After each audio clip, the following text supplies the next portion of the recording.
Il était charismatique, il était séducteur, il était ambitieux, il était surtout inspirant. Bernard Tapie était le boss de l'Olympique de Marseille, il le restera à jamais.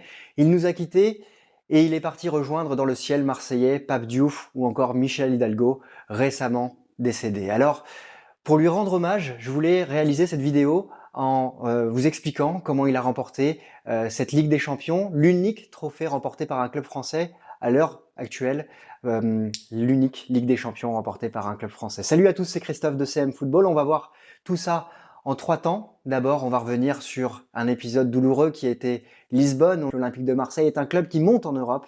L'Olympique de Marseille est en demi-finale de la Coupe d'Europe des clubs champions, va remporter son match aller 2-1 au stade Vélodrome, un stade Vélodrome rempli à guichet fermé avec 40 000 spectateurs. L'OM va l'emporter 2-1 et à ce moment-là, les buts à l'extérieur comptent double et le Benfica va marquer un but important pour rejouer le match retour à Lisbonne devant 120 000 spectateurs. 120 000 spectateurs, une ambiance incandescente, une ambiance de folie.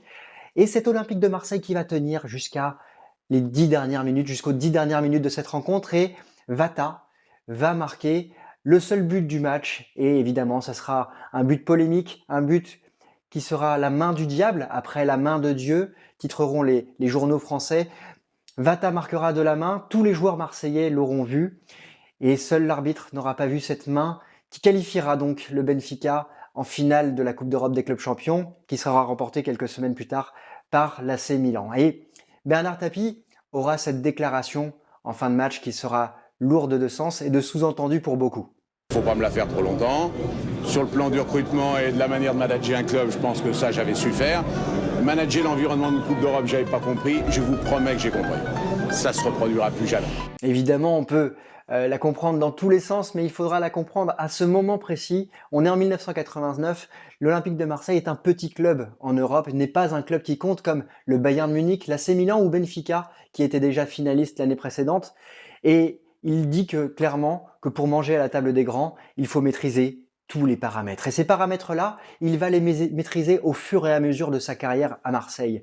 On est en 1990-91, peut-être la plus belle équipe de l'histoire de l'Olympique de Marseille avec Olmeta, Boli, Moser, Dimeco, avec le trio extraordinaire Pelé, Waddle, Papin.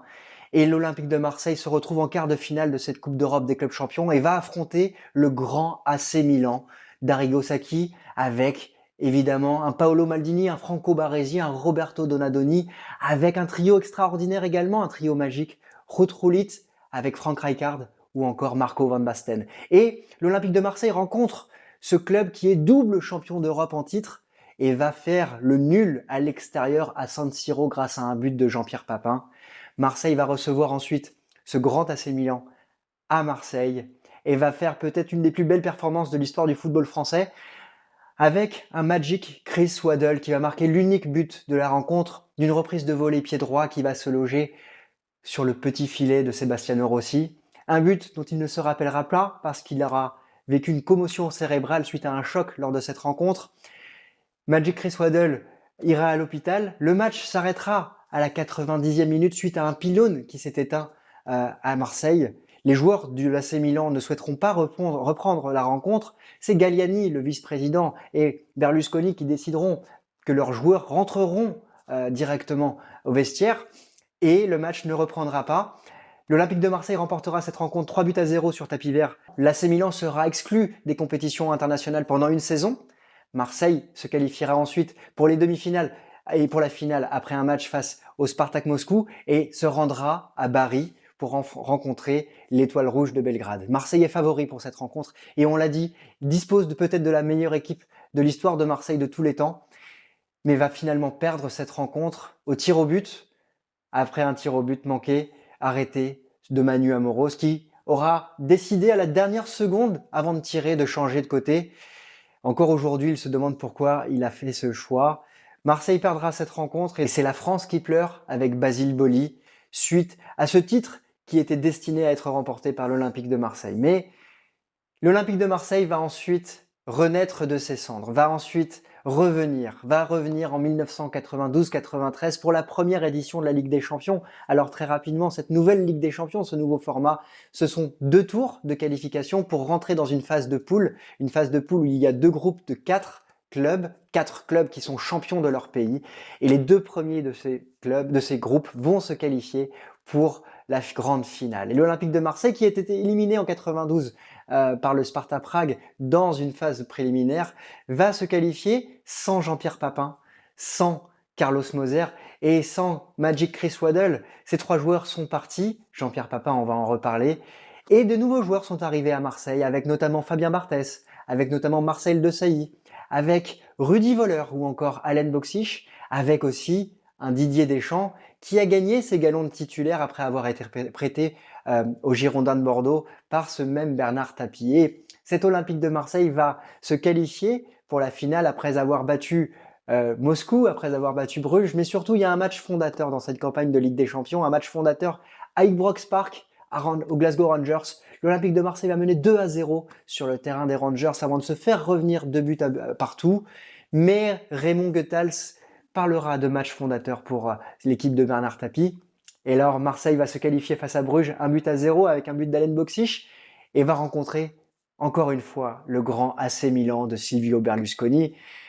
Et moi, ce qui m'a marqué, parce que à ce moment-là, j'ai 9 ans et je peux regarder les images gratuites diffusées par TF1 et il y a une couverture médiatique exceptionnelle pour cette rencontre. Ce qui m'a marqué, c'est la détente qu'avaient les joueurs de l'Olympique de Marseille et la détente qu'avaient les dirigeants de l'Olympique de Marseille à l'approche de cette rencontre. On parle du match le plus important de l'histoire du club et les caméras sont présentes et on voit les joueurs et les dirigeants souriants et très agréablement détendus avant de rencontrer cet AC Milan. Et puis, dans cette rencontre, ça va pas forcément se passer de la meilleure des manières au tout début du match. Daniele Massaro va avoir une très grande occasion, Marco Van Basten également. Et dans les buts, il y a un Fabien Barthez qui est tout jeune, il doit avoir 22-23 ans à l'époque et il est là pour arrêter ses tirs. Un Olympique de Marseille qui va monter en puissance au fur et à mesure des minutes et puis il va y avoir ce corner d'Abedi Pelé et cette tête de Basile Boli qui va marquer le seul et unique but du match. En deuxième mi-temps, c'est Jean-Pierre Papin qui va rentrer du côté de l'AC Milan, qui va se friter avec les défenseurs marseillais à un moment. Et tout de suite, Dimeco va bomber le torse et le repousser, lui qui était encore olympien la saison précédente. Alors, l'Olympique de Marseille va remporter cette compétition, va remporter la Ligue des Champions au coup de sifflet final de Monsieur Roethlisberger. Je me rappelle encore de son nom. Il siffle les 3 coups et Bernard Tapie débarque sur le terrain et évidemment est très ému.